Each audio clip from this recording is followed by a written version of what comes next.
Assalamualaikum warahmatullahi wabarakatuh. Bismillahirrahmanirrahim. Pada kesempatan kita hari ini kita akan belajar tentang konsep dasar fikih muamalat. Ini menjadi mata kuliah yang wajib diketahui oleh seluruh mahasiswa Fakultas Ekonomi dan Bisnis Islam. Sebelum kita membahas terkait dengan isi dari fikih muamalat, karena nanti yang ada dalam fikih muamalat ini adalah akad atau transaksi-transaksi yang ada dalam Islam, maka terlebih dahulu kita harus paham tentang konsep dasar fikih muamalah ini. Kalau kita lihat dari definisinya, maka fikih muamalat ini ada dua kata yang akan kita bahas satu persatu.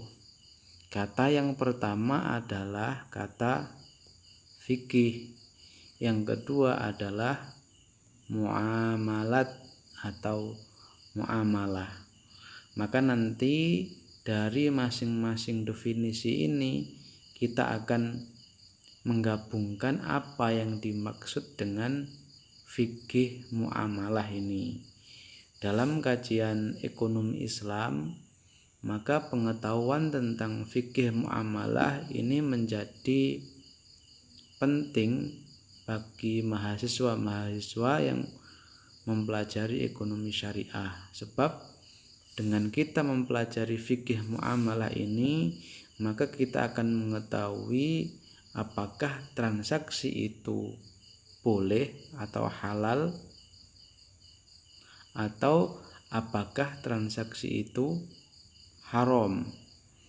Nah, selain itu dalam fikih ini kita juga akan mempelajari alasan kenapa dalam transaksi itu dihalalkan atau dibolehkan, dan kenapa dalam transaksi itu diharamkan atau dilarang. Ini tentu berdasarkan dalil, berdasarkan dasar-dasar yang sesuai dengan Al-Quran dan hadis. Nah, maka ini menjadi penting bagi kita untuk belajar fikih muamalah. Yang pertama kita akan bahas dahulu apa itu fikih. Menurut bahasa, fikih berarti al-fahmu. Al-fiqhu lughatan al-fahmu. Fikih menurut bahasa artinya paham. Al-fahmu artinya paham atau mengerti. Ini didasarkan pada Al-Quran. Titik tekannya adalah pada kata ini, liyatafaqahu fiddin wa ma kanal mu'minuna liyanfiru kafah falaula nafara min kulli firqatin minhum ta'ifatil liyatafaqahu fiddin. Titik tekannya adalah liyatafaqahu fiddin, artinya adalah pemahaman tentang agama.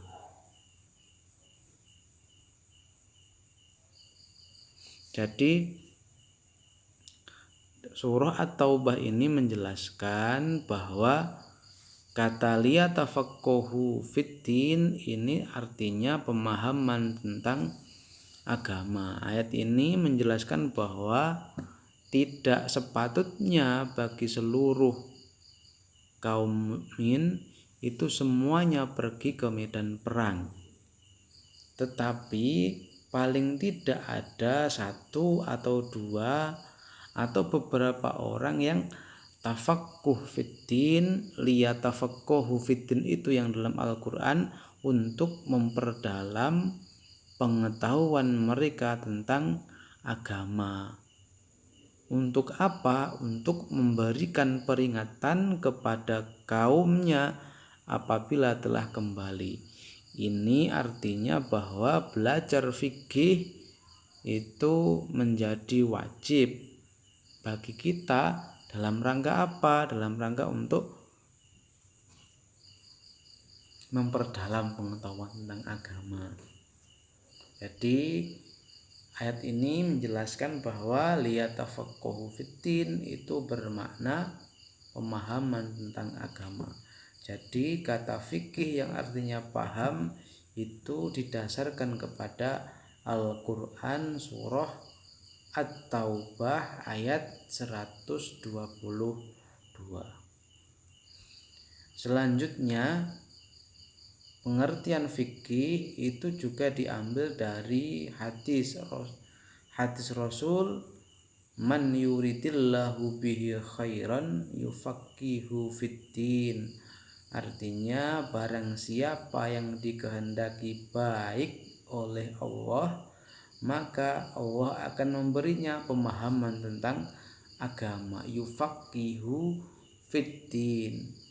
Siapa yang dikehendaki baik oleh Allah, maka akan diberikan pemahaman tentang agama. Jadi orang-orang yang memang dianggap baik oleh Allah pasti paham, pasti mengerti tentang agama.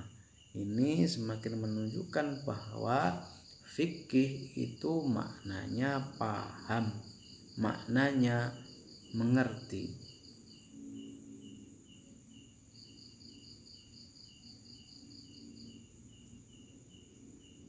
Selanjutnya adalah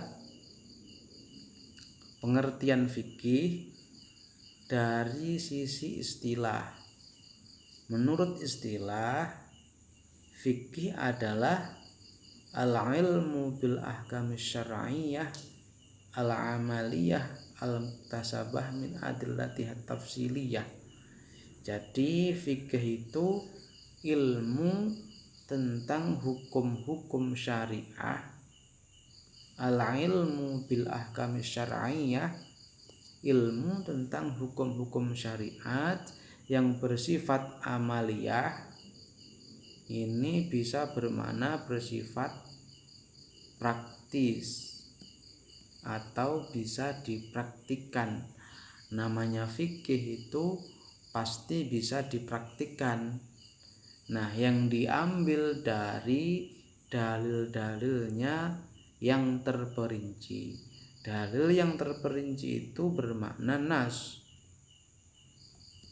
Dari mana? Dari Al-Quran dan hadis.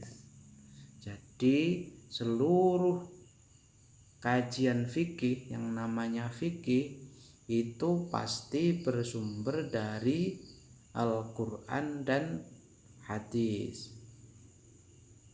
Selanjutnya adalah ciri-ciri fikih. Yang pertama adalah dasarnya pasti Al-Quran dan hadis. Fikih pasti bersumber dari Al-Quran dan hadis. Tadi yang disampaikan bahwa fikih itu diambil dari dalil-dalil yang terperinci. Ini bermakna Al-Quran dan hadis. Selanjutnya tersusun secara sistematis. Nah, ini menjadi ciri fikih bahwa kajian fikih itu sistematikanya sama dari zaman dulu sampai sekarang, bahwa sistematika penulisan fikih itu cenderung sama, yaitu diawali dengan bab toharoh pasti.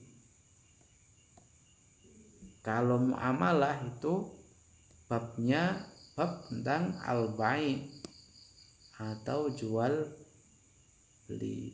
Jadi dalam buku-buku fikih itu kajiannya, susunannya secara sistematis hampir sama.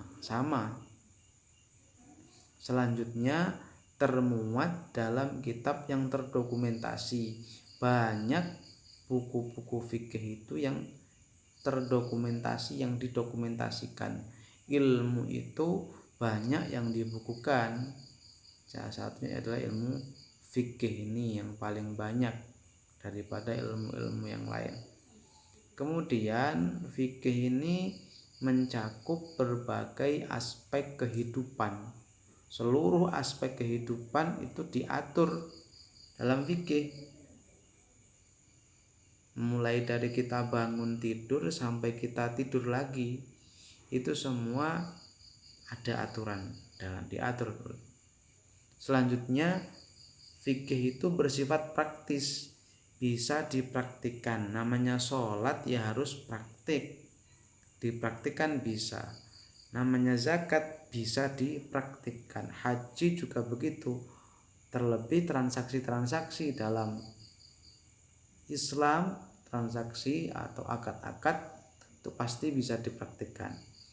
Kemudian selanjutnya diajarkan lewat berbagai media, baik media tulis, media cetak, bahkan lewat sosial media kalau sekarang bisa itu. Selanjutnya ditransformasikan ke dalam hukum negara. Banyak negara yang mengadopsi undang-undangnya atau aturan-aturannya itu didasarkan kepada fikih. Selanjutnya, kenapa kita harus belajar fikih? Apa pentingnya belajar fikih untuk kita? Yang pertama, belajar fikih itu perintah Allah. Ini sebagaimana dijelaskan tadi bahwa belajar fikih itu ada dasarnya dalam surah At-Taubah di awal tadi, liyatafaqahu fiddin, supaya kita memperdalam pemahaman kita tentang agama. Yang kedua, kunci memahami Al-Quran dan Sunnah.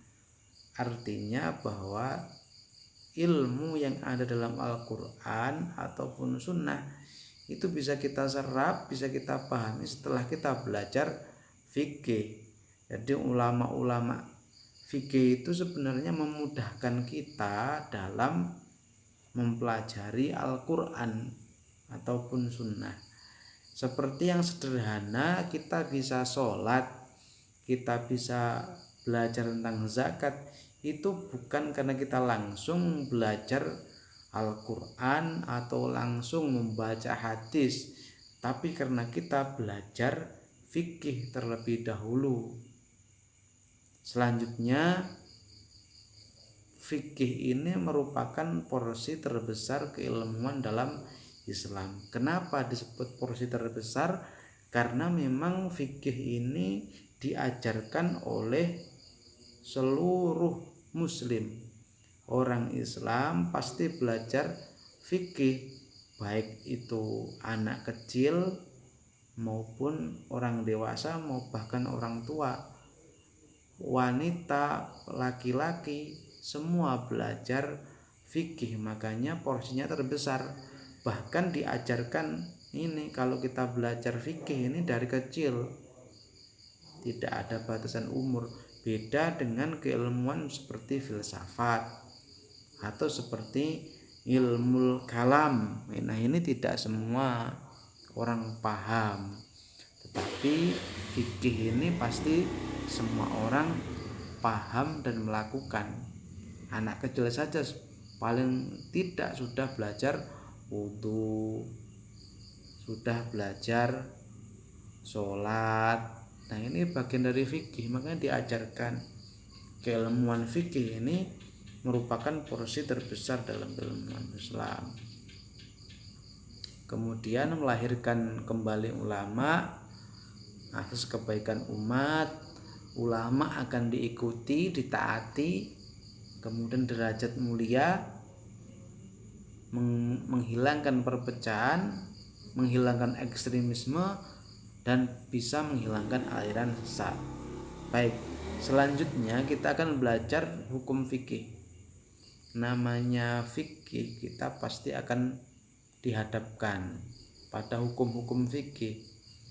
Yang pertama, hukum fikih itu wajib, dikerjakan berpahala, ditinggalkan dosa. Contohnya apa? Sholat itu wajib, zakat itu juga wajib, puasa Ramadan itu juga wajib.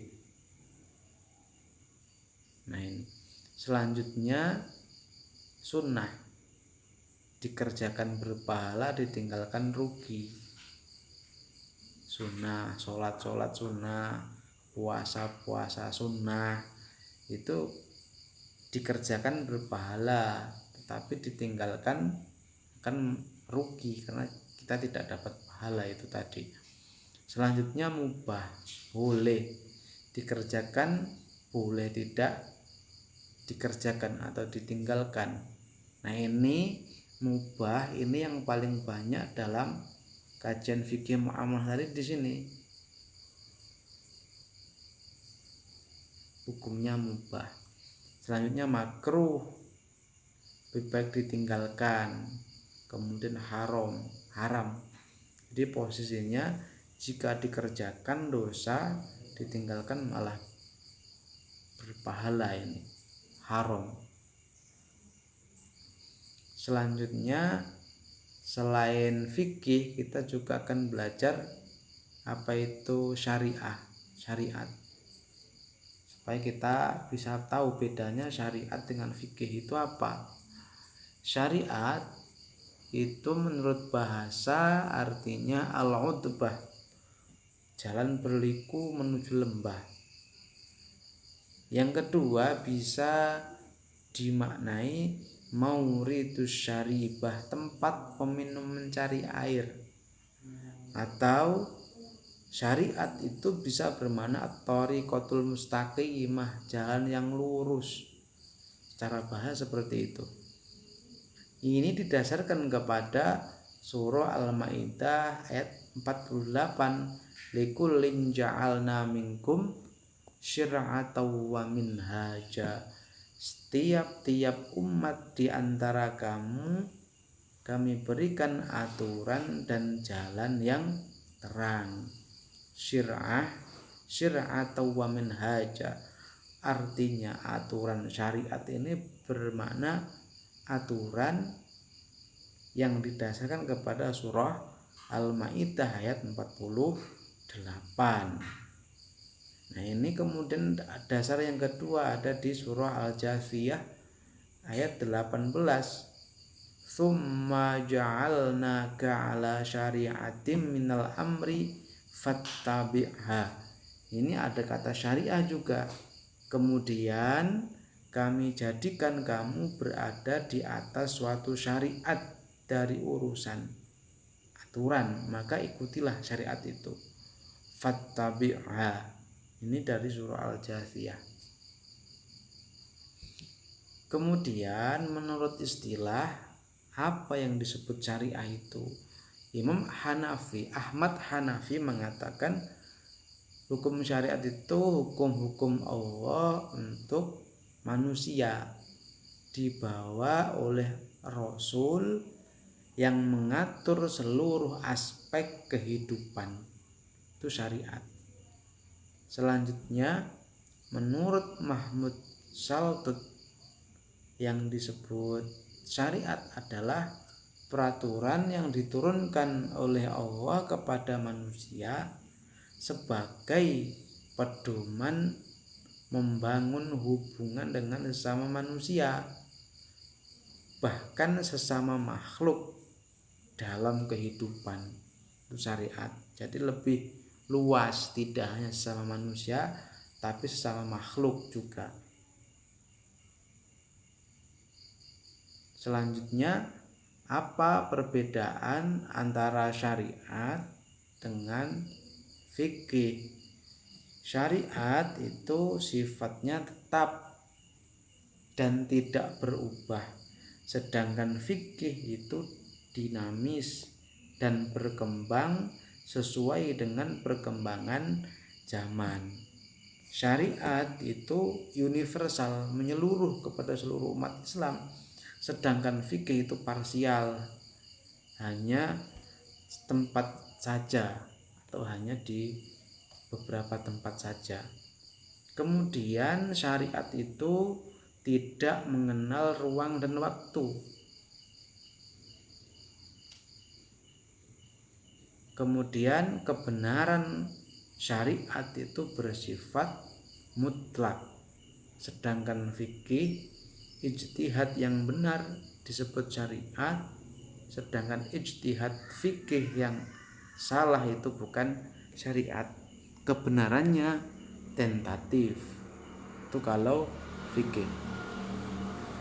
Selanjutnya, setelah kita belajar apa itu fikih, yang kedua adalah kita belajar muamalah atau muamalat. Ini term kita yang kedua. Tadi fikih, sekarang muamalat. Muamalat menurut bahasa al-muamalat fil lughati jam'un minal muamalah. Jadi muamalat ini jamak dari muamalah. Muamalah itu apa? Interaksi antar sesama manusia. Jadi hubungan antar sesama manusia, atau yang lebih mudah hablum minan nas. Kita menyebutkan bisa dengan hablum minan nas, hubungan antar manusia. Di muamalah ini interaksi hubungan antara manusia yang satu dengan manusia yang lain. Sedangkan menurut istilah wal muamalatu fil istilahi, muamalah menurut istilah hiya al-ahkamu syar'iyyah al-munazzamah, yaitu hukum-hukum syariat, hukum-hukum syariat yang mengatur interaksi antar sesama manusia dalam hal harta. Jadi muamalah itu objeknya adalah harta. Tidak semua interaksi antar sesama manusia itu masuk pembahasan muamalah. Tetapi yang kita bahas, muamalah yang kita bahas di sini adalah hukum-hukum syariat yang mengatur interaksi antar sesama manusia yang berkaitan dengan harta. Apa saja pembahasannya? Di antaranya adalah jual beli, kemudian sewa, hibah, kemudian wakaf, wasiat, kerjasama, gadai, kafalah, hiwalah, dan masih banyak yang lain. Ini adalah contoh-contoh apa saja yang kita pelajari dalam muamalah ini. Jadi kata kuncinya adalah di sini al-amwal, harta. Misalkan apa ada yang lain, misalkan interaksi antar sesama manusia yang berkaitan dengan harta warisan misalkan. Nah, itu diatur dalam fikih mawarid. Kemudian hubungan antar sesama manusia dalam pernikahan misalkan, itu ada dalam fikih munakahat. Kemudian dalam tindak kriminal ada jinayah dan lain sebagainya. Nah, ini yang kita bahas dalam fikih muamalah ini adalah interaksi antar sesama manusia yang berkaitan dengan harta. Kalau kita lihat, muamalah itu berasal dari muamalah. Secara bahasa itu punya makna yang sama dengan mufa'alah yang artinya saling berbuat. Ini menggambarkan aktivitas yang dilakukan oleh seseorang dengan orang lain, satu atau dua atau beberapa, dalam memenuhi kebutuhan. maka muamalah itu pasti melibatkan dua pihak minimal, karena ada kegiatan yang saling melakukan, saling berbuat sesuatu, namanya muamalah, melibatkan dua orang ini. Muamalah dapat diartikan interaksi dengan orang lain dalam hal urusan dunia seperti jual beli, sewa menyewa, gadai. Atau dalam bahasa yang lebih sederhana, muamalah ini adalah dalam kaitannya dengan ekonomi. Sesuai dengan kajian kita, fokus ke ekonomi. Kemudian jenis muamalat. Satu muamalat yang hukumnya ditunjuk langsung nas, seperti waris, itu ada di dalam Al-Quran. Kemudian larangan riba, bahkan riba ini dalam Al-Quran ada 4 tahap dalam pelarangan riba itu. Yang kedua, muamalat yang hukumnya tidak ditunjuk langsung, tetapi berdasarkan hasil ijtihad para fuqaha, seperti bai'ul mu'atoh, jual beli dengan saling menyerahkan uang dan mengambil barang. Itu contohnya. Jadi berdasarkan ijtihad.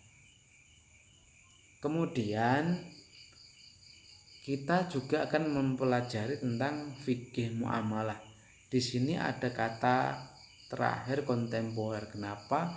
Sebab salah satu ciri fikih tadi dijelaskan bahwa fikih itu pasti dinamis dan berkembang. Fikih muamalah itu juga pasti begitu, pasti berkembang seiring dengan perkembangan zaman, perkembangan teknologi, pasti berkembang. Maka kemudian perkembangan fikih dalam hal muamalah ini kemudian dalam bahasa sekarang dikenal dengan fikih muamalah kontemporer, atau dalam buku yang lain dikenal dengan fiqhul muamalat al-mu'asyirah. Itu sudah banyak dibahas para ulama-ulama kita. Ternyata banyak sekali kajian-kajian muamalah yang modern. Kita bahas yang ketiga terkait dengan fikih muamalah kontemporer ini. Apa makna dari kontemporer itu? Ada 5 makna kontemporer itu. Yang pertama bisa dimaknai dengan pada waktu yang sama. Yang kedua semasa, kemudian bisa bermakna sewaktu, bisa bermakna pada masa kini atau terkini, bisa bermakna modern. Ini makna dari kontemporer. Maka kita akan bisa mendefinisikan yang disebut fikih muamalah kontemporer bisa dimaknai dengan hukum-hukum Allah yang mengatur hubungan atau interaksi antar sesama manusia yang berkaitan dengan harta benda dalam bentuk transaksi modern. Atau bisa dengan kata lain, hukum-hukum Allah yang mengatur tentang kegiatan ekonomi dalam kaitannya dengan transaksi-transaksi yang modern, transaksi-transaksi yang akhir-akhir ini dijalankan. Apa saja yang masuk dalam ruang lingkup muamalat kontemporer itu? Yang pertama adalah transaksi yang belum dikenal pada zaman klasik, dan merupakan transaksi yang bermunculan pada saat ini. Jadi zaman klasik ini bermakna zaman Rasul. Di era Rasul belum ada, tapi kemudian muncul di saat ini seperti asuransi, insurance, atau at-ta'min. Dalam kajian fikih dikenal dengan at-ta'min. Kemudian yang kedua, transaksi bisnis yang berubah dengan perkembangan zaman, situasi, kondisi. Jadi transaksi bisnis yang berubah seiring dengan perkembangan zaman. Ini yang paling mudah adalah contohnya jual beli. Jual beli itu sebenarnya sudah ada sejak zaman Rasul. Bahkan jauh sebelum era sekarang, manusia itu sudah mulai jual beli. Tetapi kemudian jual beli di era Rasul dengan sekarang itu mengalami perkembangan. Bahkan sekarang dikenal dengan ada e-commerce. Jual beli sekarang bisa lewat online. Jadi bagaimana sistem pembayarannya. Nah, ini transaksi-transaksi yang berkembang seiring dengan perkembangan zaman. Yang ketiga adalah transaksi yang menggunakan akad secara berbilang atau akad berganda. Nah, ini dikenal dengan hybrid kontrak atau akad berganda. Akad berganda ini jadi kajian yang masuk dalam muamalah kontemporer, uqudul murakkab.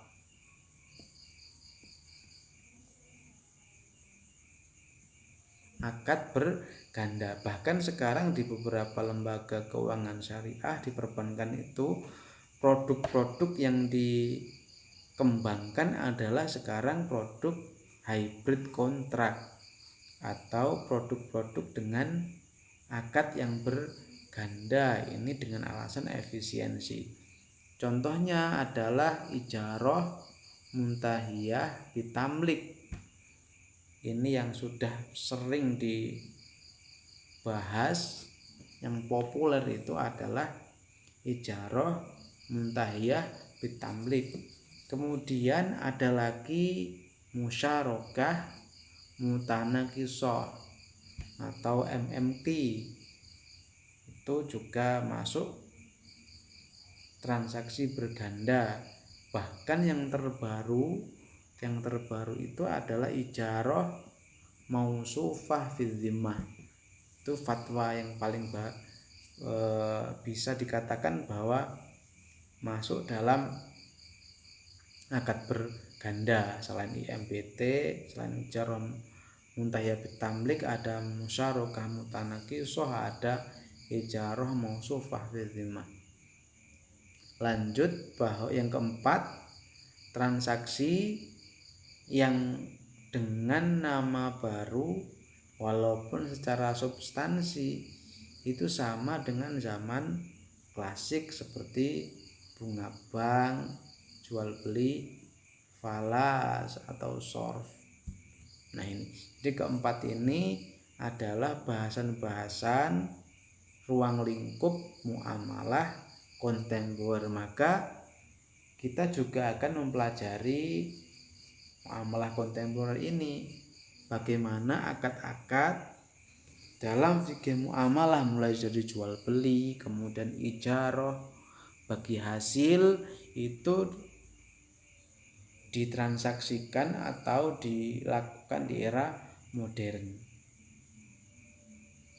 Kemudian selanjutnya adalah modifikasi akad klasik kontemporer. Jadi ada modifikasi dari akad klasik kontemporer. Yang pertama, hak hakul intifa atau hak memanfaatkan itu seperti produk perbankan syariah menggunakan akad wadi'ah yaddomanah. Artinya bahwa titipan itu boleh digunakan. Yang kedua ada administrasi seperti qardul hasan, kemudian ujroh atau fee itu seperti transfer atau letter of credit, kemudian kredit bisa menggunakan murabahah, kemudian akad yang muwazi seperti salam muwazi, kemudian istisna muwazi, kemudian rohan dan kafalah. Lanjut, sumber hukum muamalah itu dari satu Al-Quran. Nilai-nilai ekonomi hukumnya bersifat umum, rinciannya ada dalam Al-Quran dan sunnah. Yang kedua ada dari sunnah yang merupakan penjelas dari Al-Quran dan perinci Al-Quran. Kemudian ada ijma', kesepakatan para ulama atau mujtahid. Kemudian qiyas ini membahas permasalahan-permasalahan ekonomi yang berkembang. Kemudian didasarkan kepada Al-Quran dan hadis. Di situ pasti ada persamaan sebab yang disebut dengan ilat hukum, pasti didasarkan pada itu. Lanjut, pilar muamalah yang pertama adalah keadilan atau al-adalah, menempatkan sesuatu pada tempatnya dan memberikan sesuatu pada yang berhak dan memperlakukan sesuatu sesuai dengan posisinya.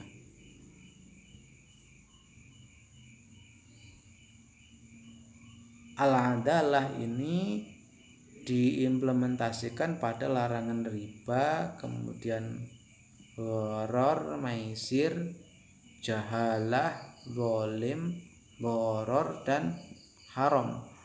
Seluruh transaksi yang mengandung mulai riba, gharar, maisir, jahalah, dan lain sebagainya, maka transaksi ini dilarang dalam Islam. Lanjut, maslahah, yaitu maslahah di sini bermakna segala sesuatu yang dapat membawa kemanfaatan dan menolak kemadharatan. Dalam maqasid syariah itu mulai dari hifdzuddin, hifdzul aql, hifdzun nafas, hifdzun nasab, dan hifdzul mal. Yang ketiga, prinsip tawazun, keseimbangan, yaitu seimbang secara material dan spiritual, pengembangan sektor keuangan maupun sektor real. Jadi risiko bisnis dan return baik bisnis dan sosial. Selanjutnya kita akan belajar qawaidul fiqhiyah atau kaidah-kaidah dasar muamalah. Yang pertama adalah al-aslu fil muamalah al-ibahah hatta yadullat dalilu ala tahrimiha. Itu prinsip dasar muamalah yang pertama, yaitu muamalah itu urusan dunia. Karena muamalah itu urusan dunia, maka hukum dasar muamalah itu boleh selama tidak ada dalil yang melarang atau mengharamkannya. Kaidahnya al-aslu fil muamalah al-ibahah hatta yadullat dalilu ala tahrimiha. Yang kedua, ada prinsip dasarnya adanya kerelaan antarodin. Jadi kerelaan itu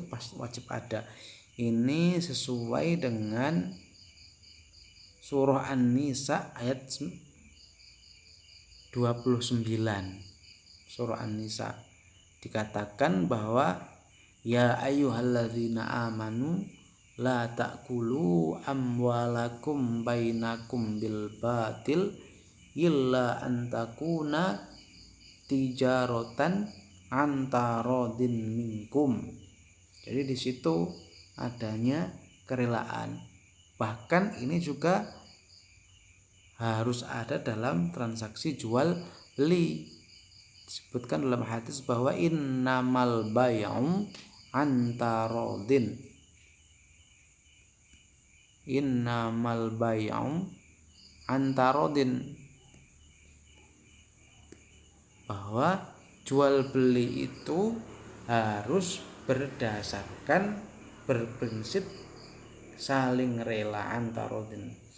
Yang ketiga terhindar dari unsur maisir, gharar, riba, dan ikrah.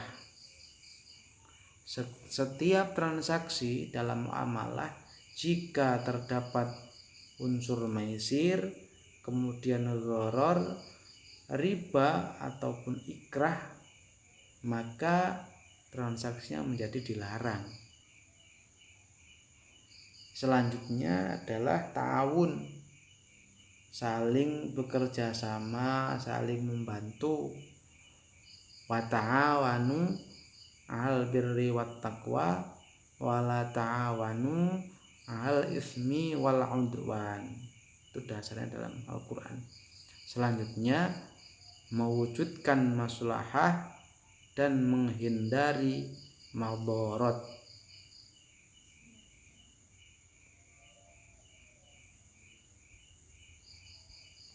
Selanjutnya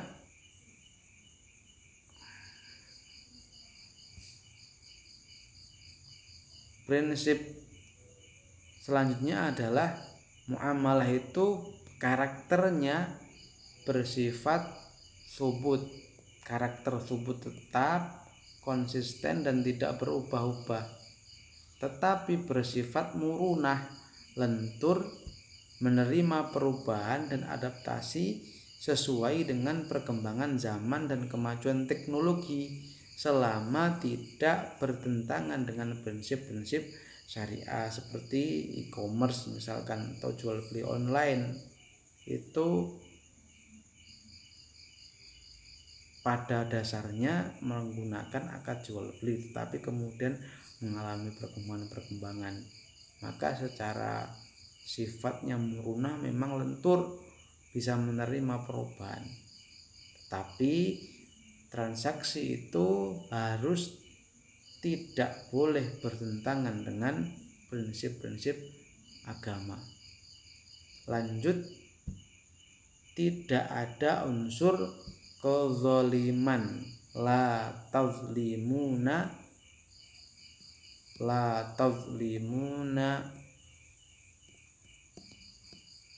wala tuzlamun.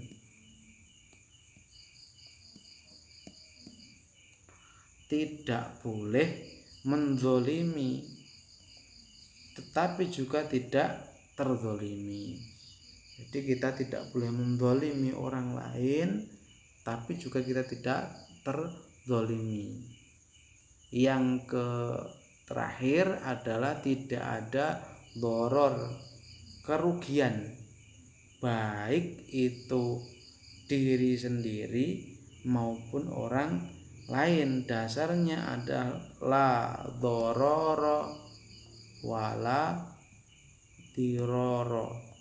Maka tidak boleh kita itu dalam transaksi yang kita lakukan tidak boleh mendolimi orang lain, tidak boleh merugikan orang lain dan diri sendiri. Demikian penjelasan dari bab konsep dasar muamalah. Semoga bermanfaat. Assalamualaikum warahmatullahi wabarakatuh.